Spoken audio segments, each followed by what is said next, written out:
তুমি তাহলে বলে দাও কি করে যাচাই করবো আমি। আমার পক্ষে সম্ভব নয়। আমি কি করে বুঝবো যে ওরা ওরা ঠিক বলছে, ওরা মিথ্যে বলছে না?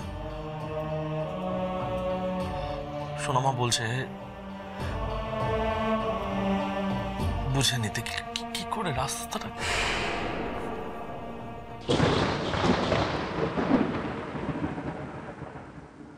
কনফিউজড হয়ে গেছিস তাই না?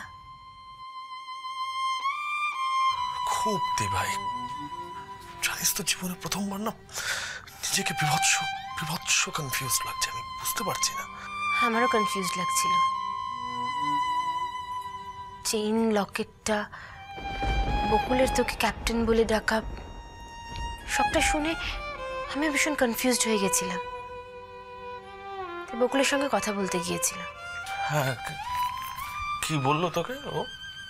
আমি একটা খুব সিম্পল প্রশ্ন করছিলাম বকুলকে, কিন্তু মজার ব্যাপার কি জানিস, আমি প্রশ্ন করছিলাম বকুলকে, উত্তর দিচ্ছিল মিশকা। কেন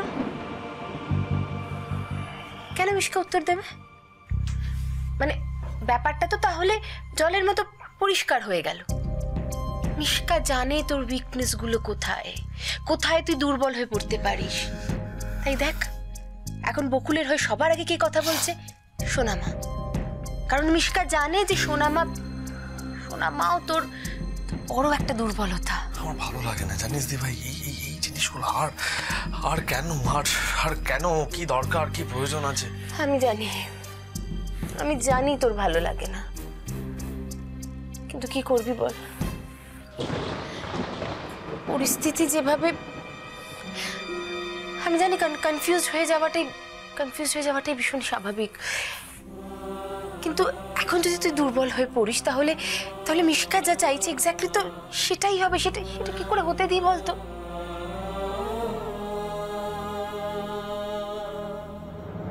আমি কি করব বল?